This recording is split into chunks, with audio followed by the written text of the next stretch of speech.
ये चंबल की धरती है, दूर तक फैली हुई ऊंची नीची भूरी घाटियां, जिन्हें चंबल वालों की जुबान में बीहड़ कहा जाता है। घेरदार घाटियां, घुमावदार मोड़,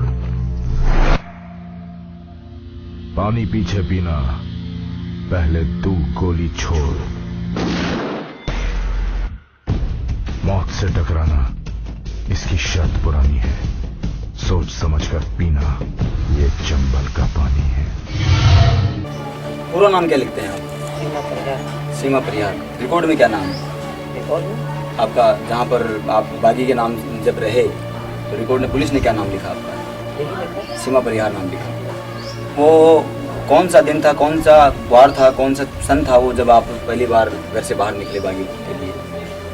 आपका अपहरण हुआ सन शायद 1993 थी, 83।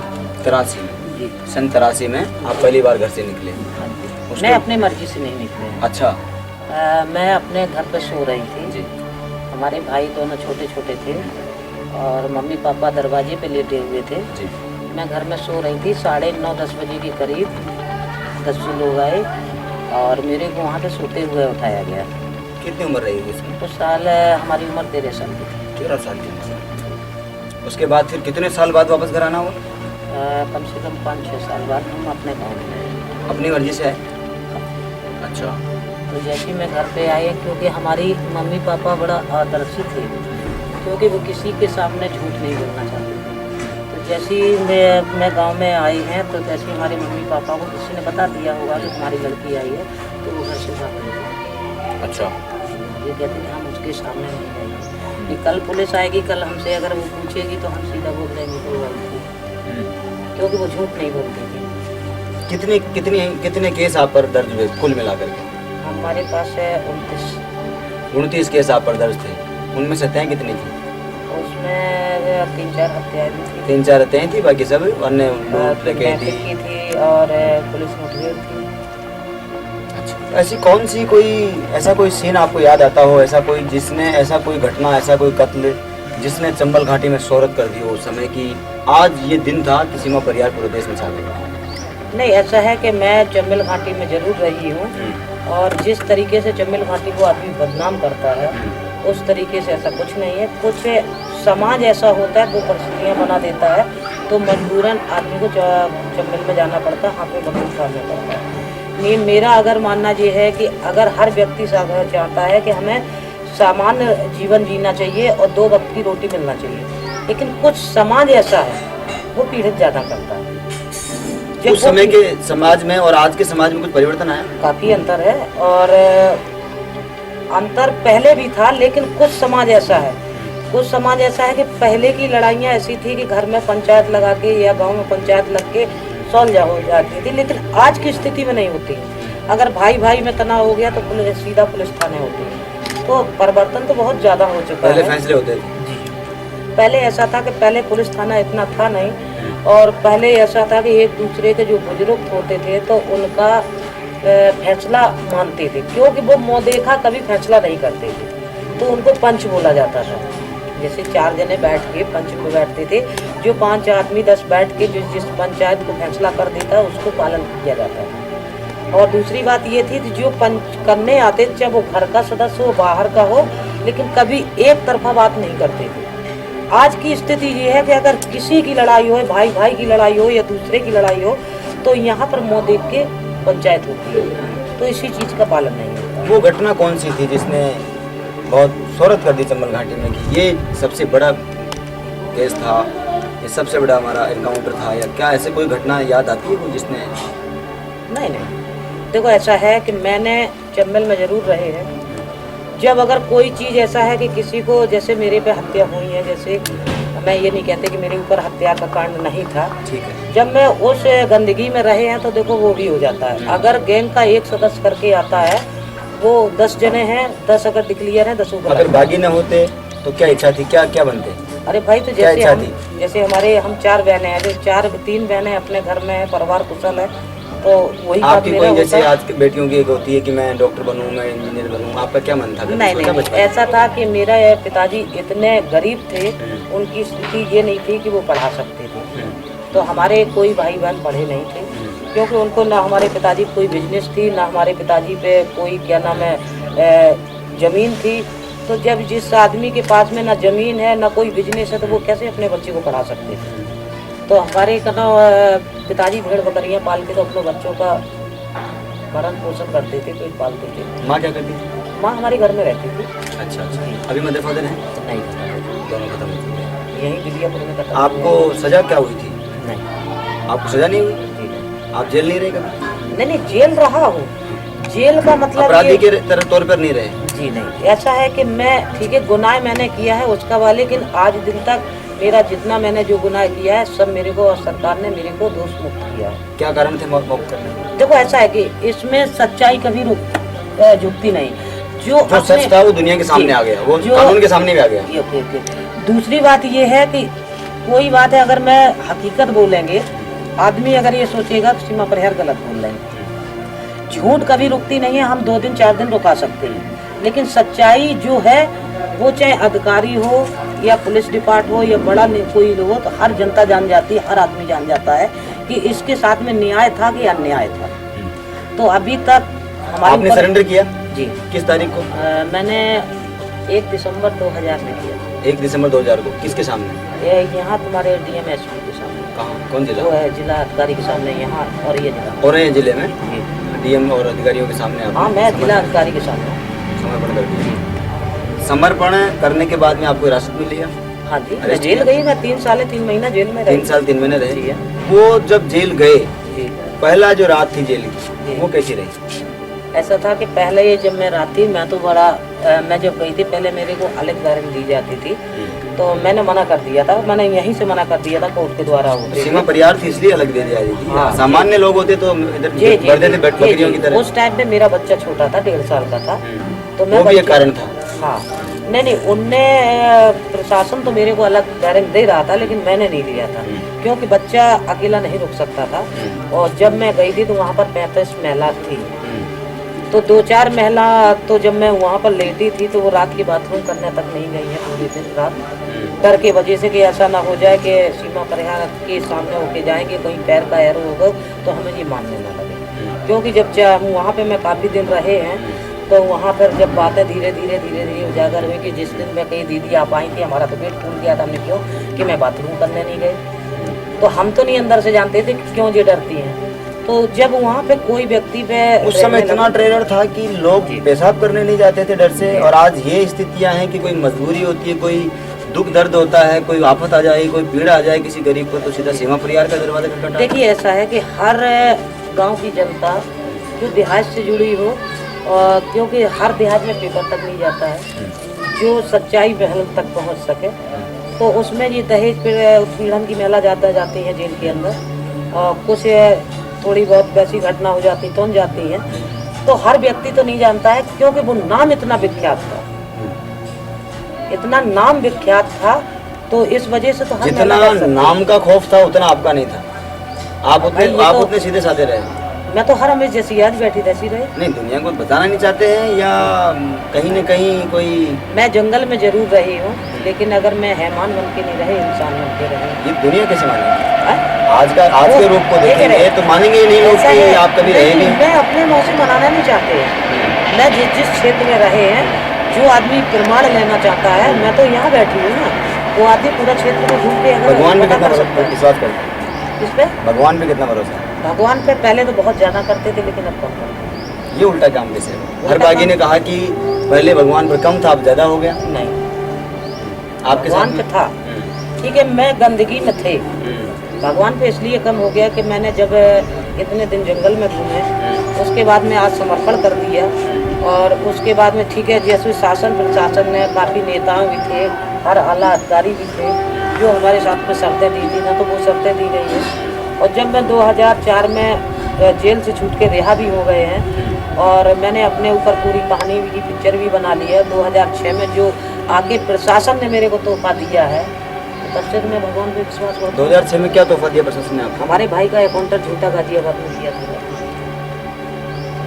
आपका झूठा एनकाउंटर करवाया गया भाई का, हमारे भाई का, क्या शुभ नाम था भाई का? राम कुमार सिंह परिहार। राम कुमार सिंह जी परिहार। 2006 में उनका एनकाउंटर गाजियाबाद में हुआ। जी। गाजियाबाद पुलिस ने करवाया। जी। किसकी सरकार रही उस समय? उस समय मुलायम सिंह की। अच्छा, सुनने में आया था कि सीमा परिहार भी नेता हो गए थे बीच में, कभी राजनीति से अपना मतलब नहीं रहा? नहीं, राजनीति में रहे हैं। मैं जो उदित राज हैं, जो आज दिल्ली के सांसद बने बैठे हैं, उनने अपनी पार्टी बनाई थी, तो मैं 2007 में उनसे शामिल हुई थी। 2007 में मैं मिर्जापुर भदोही से सांसदीय सीट से मैंने चुनाव भी लड़ा था। 608 वोट से पीछे रह गए थे, और वहाँ मैंने 15 दिन का टाइम नहीं दे पाया था, और निर्दलीय पार्टी थी, ठीक है। और उसी दिन से फिर हमारी इनका थोड़ा मनमुटाव हुआ, मैं तुरंत अलग हो गया। अच्छा अच्छा। फिर मेरे को ये लगा कि कोई नेता सही सुनने में आ रहा है आप मोदी जी के बड़े प्रशंसक हैं, लोग आपकी बात करते हैं। ऐसा है कि मैं अकेले नहीं, मोदी के लिए तो दुनिया बैठा है। मोदी के लिए तो दुनिया बैठा है। जो आज ये देखिए कि भाजपा के साल से पीछे थी, और मोदी जी के एकमात्र लहर तो थी, तो हर जगह से का नाम भाजपा निकली, तो भाजपा नहीं निकली है, सिर्फ मोदी। तो भाजपा के प्रति प्रेम है कि मोदी जी के प्रति प्रेम है? नहीं, ऐसा है कि चाहे वो भाजपा हो चाहे वो, लेकिन हमें सिर्फ प्रेम उसी से है जो आदमी सच्चाई को चाहे, चाहे कोई भी हो। अगर आज देखा जाए, मेन लीडर किसी का खराब नहीं होता है, चाहे कोई पार्टी का हो, मेन लीडर खराब नहीं होता है। जो बीच वाले छोटे भैया हमारे नेता बने फिर रहे, वो पार्टी को खराब करता है। कोई कितना ही बड़ा खूंखार हो, कितना ही बड़ा निर्दयी हो, लेकिन महिला हो पुरुष हो, लेकिन ये जो माँ का रूप है, ये मेरे ख्याल में सबसे बड़ा है। जितने भी दस्यु रहे हैं, दस्यु सुंदरियाँ रही है, पुतली बाई से लेकर के अब तक के सारे, उन पूरे इतिहास में पहला उदाहरण है कि सीमा परिहार दस्यु रहते हुए माँ बनी।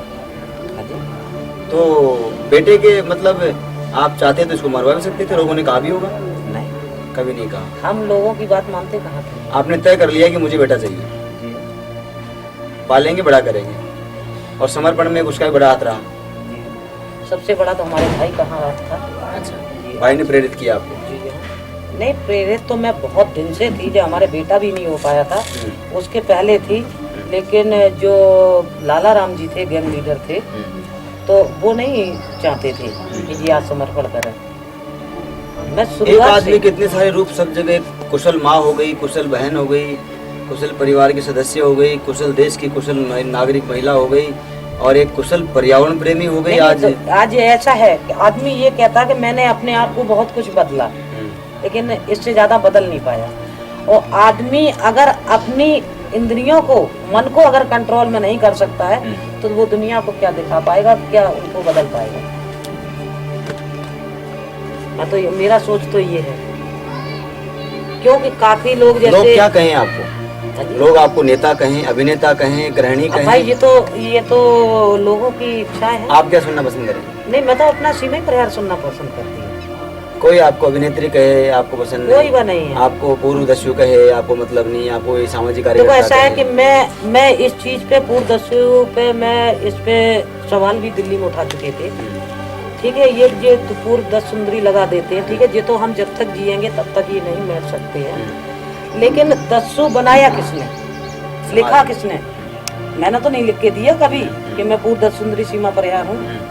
मैं अभी भी अगर कोई लिखा पढ़ी करती तो मैं तो अकेला सीमा परिहार लिखती हूँ। पहचान तो बहुत मिटी है, लेकिन सिर्फ पुरानी पहचान बहुत बदला हुआ। लेकिन सीमा परिहार जो 10 सुंदरी लगाया तो प्रशासन ने है मेरे को। लेकिन हम ये जानना चाहते हैं कि मेरे को 10 सुंदरी, अगर किसी परिस्थितियों में अगर आदमी जंगल में पहुंच गया, चाहे वो पुरुष हो या महिला हो, तो उसको आदमी इतने जल्दी, चाहे मीडिया भाई हो चाहे दूसरा हो, उसको बुलंदियों पर पहुंचा देता है। जो ठीक है, आज दिन तक जितने दस्यु हुए होंगे जंगल के अंदर, लेकिन उनके अंदर भी एक नियम संयम था, ठीक है। अगर वो वहाँ जंगल में थे, लेकिन वो इतना खाते थे अपने पेट भरने के लिए, ठीक है। लेकिन यहाँ देखिए, देश को खोखला जो करे जाते, उनको डकैत क्यों नहीं कहा जाता? असली डकैत भीड़ में ही, पार्लियामेंट में है? असली डकैत तो बाहर बैठे हैं। लेकिन आप नाम नहीं बताएंगे? जी नहीं, नाम नहीं बताएंगे आप? वो हर इंसान जानता है, मेरे से क्यों खिलाना चाहते हैं? अभी जो बिग बॉस में सलमान खान आपको लेकर गए। बिग बॉस में भी इस नाम का फायदा हुआ कि सीमा परिहार के नाम का? देखो ऐसा है कि जिस दिन मैं गए थे हो सकता है कि उन लोगों ने खाना खा लिया टाइम पर, सब लोगों ने जितने थे अंदर? जी हाँ। भोजन किया आपके साथ में? ऐसा तो नहीं था कहीं वो बात? अरे मैं बना के देती थी। आपने बना कर खिलाया उनको? जी हाँ। कितने दिन अंदर कितने दिन रहे? मैं 12 हफ्ता। 12 हफ्ता आप रहे? जी, 2.5 महीने। कोई वो तिवारी कौन था, वो उससे झगड़ा नहीं? तिवारी नहीं, मेरा तो किसी से नहीं हुआ। महिला से हुआ ना? अंकिता? नहीं, वो हुआ था डॉली बिंद्रा और श्वेता तिवारी से। श्वेता जी से। तो मैंने अगर किसी ने अगर क्लब चैनल अगर कोई ध्यान से देखा होगा तो मैंने उस पर बोला भी था कि बिग बॉस हमें या तो लेटर दे दें या हमें कन्फेशन रूम में बुला के 1 दिन की छूट दे दें। डॉली बिंद्रा जितनी गालियां देती मैं 2 सेकंड में खत्म कर देती, लेकिन वही है कि बिल्ली के गले में किसी ने घंटी नहीं डाली। और जब मैं जानती थी कि वहाँ पे बिग बॉस के घर में जितनी महिला थी कोई हमसे जीतने वाली नहीं। देश में तो बड़ी चर्चे हुए आपके इस कारनामे के, सब जगह चर्चे हुए कि सीमा परिहार इतनी गालियां जानती थी, फिर भी आपने गालियां नहीं बकी और इतना सादगी और परिचय दिया। कि मैं जब गई थी जिस दिन मैंने एग्रीमेंट किया था तो वहाँ एग्रीमेंट में सबके में लिखा था कि बाहर का मुद्दा भीतर नहीं उठाओगे। ठीक है, सबसे पहले तो रूल तोड़ा था कि डॉली बिंद्रा ने। श्वेता तिवारी या डॉली बिंद्रा की क्या लड़ाई थी मेरे को नहीं मालूम है, लेकिन डॉली बिंद्रा को नहीं लड़ना चाहिए था। और डॉली बिंद्रा ने जो मुद्दा उठाया था कि इसका पति राजा चौधरी बहुत अच्छा है, ये गलत है। तो भाई वो पति पत्नी है, उनको साथ में रहना या नहीं रहना है इसमें हम लोग नहीं कर सकते हैं। भाई जो आदमी जिसके साथ में रहता है वही उसका गुण जान सकता है, मैं नहीं जान सकते हैं। ठीक है, आदमी चेहरे मोहरे देखने में बहुत अच्छा लगता है लेकिन उसके अंदर की नहीं जानते। हम आपसे बात कर रहे हैं लेकिन मेरे तुम अंदर का नहीं जानते कि इनके अंदर कितना साफ है कितना काला है। तो जो मुद्दा डॉली बिंद्रा ने वहाँ पर उठाया था कि बिग बॉस के घर में, वो डॉली बिंद्रा को नहीं उठाना चाहिए था। तो इस पे मैंने बोला था, सलमान ने भी हमसे पूछा था कि सीमा जी आपको क्या लगा, तो हमने कैसा है कि आपकी जो फिल्मी लाइन से जुड़े हुए पढ़े लिखे आदमी हैं और अगर इनको अगर पहले एग्रीमेंट में सबके में लिखा था कि बाहर की बात अंदर नहीं उठाओगे, तो हमने कि इससे अच्छे तो हमारा चम्मिल क्षेत्र है, उधर का आदमी ज्यादा पढ़ा लिखा नहीं, अगर उसको एक नियम बता दिया जाएगा कि आपको बाहर की बात किसी मुद्दे को लेके भीतर नहीं करना है तो वो व्यक्ति मान जाता, लेकिन तुम्हारा शहर का आदमी नहीं मानता। मैंने तो बोला है सलमान खान से, अगर किसी ने दोबारा आपको बिग बॉस में बुलाएंगे तो जाएंगे? अगर बुलाता है तो फिर भी जाएंगे, तो मैं बड़ा नसीब वाली समझूंगी। लोग यहाँ पर बड़े चर्चे हो रहे हैं कि आप तो लोगों को प्रेरित कर रहे हैं और लोगों को भेज रहे हैं बिग बॉस में। नहीं, मैं तो ये चाहती, मैं ये नहीं सोचते हैं कि मैं जितने आगे को बढ़ रहे वो हमारा चाहे पुरुष हो या महिला हो, तो मैं कभी ये नहीं सोचते हैं कि वो बंदा वहाँ तक नहीं पहुँचे। हम क्लब तरु संस्थान की पूरी टीम की ओर से आपको शुभकामनाएं देते हैं अग्रिम कि बिग बॉस में आप जाएं, लेकिन शर्त यह है हमारी शुभकामनाओं के पीछे कि आप वहाँ पर एक पेड़ लगा के आएं। अगर बिग बॉस के घर में पेड़ लगा के तो मैं भी कल्पतरू संस्था की तरफ से मैं बोल रहा है कि आप लोग अगर दोबारा बिग बॉस में अगर भेजते हो तो जिस दिन मैं जाएंगे मैं बाहर से पेड़ लेके 1 नहीं 2 लेके जाएंगे, मैं लगा के आएंगे। मैं जब भी मुंबई जाऊंगा मैं आपको व्यक्तिगत रूप से वादा कर रहा हूँ, मैं चलिए सलमान खान जी से मिलना हुआ आपका मैं बड़ा नसीब वाले समझेंगे, बड़ा सौभाग्य समझेंगे कि विष्णु लामा ने हमें वहाँ तक फिर दोबारा भेजा। अभी जी जीवन में सबसे पहले आपने पेड़ कब लगाया? ऐसा कोई दृश्य याद कीजिए, स्कूल का टाइम हो? नहीं, पहले तो ऐसा है कि छोटे छोटे तो पहले गाँव में लगाते थे, बचपन का था। अभी मैं जब जेल से छूट के पिक्चर भी बना चुके, अभी मैंने 2-3 साल पहले ही लगाया, इटावा में लगाया 30-35 पेड़। कहीं का पेड़ थे वो? कुछ अमरूद के थे, कुछ आम के थे। किस सन में लगाए थे? ये 2010 थे। तो फल आने लग गए? नहीं, अभी छोटा है पेड़ा, अमरूद वाले में देसी लगाए, अमरूद वाले में आने लगे और लेकिन अभी आम वाले में नहीं आया, अमरूद वाले में तो 1-2 में आ गए। हल्का सा खा के देखिए। हाँ जी, कैसा लगा? बहुत अच्छा। आपने हाथ से लगा के आए थे तो जल्दी खाना भी चाहिए। नहीं, सौभाग्यशाली मानते हैं लोगों को जो अपने हाथ से लगाओ और खुद खा लो तो बड़ा। चक्कर एक्चुअली ऐसा था कि कुछ हमारे भाई लोग ऐसे हैं जो हम लोगों से जुड़े हुए हैं, तो उन्होंने फ़ोन किया। तो एक जैसे रामचंद्र साहब जी हैं, वो काफ़ी पहले ये इसमें विकास भवन में नौकरी करते थे, अब रिटायर हो गए हैं। तो वो भी अब हमारे इटावा में संस्था चला रहे हैं ये पर्यावरण का, पेड़ पौधों को बचाने के लिए, तो वो भी जुड़े हैं।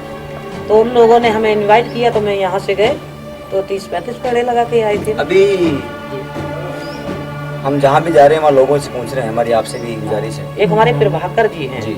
यहीं पर इटावा में, और शायद में कोई सरकारी नौकरी करते हैं, क्योंकि मैं उनसे 10 मिनट के लिए मिले हैं।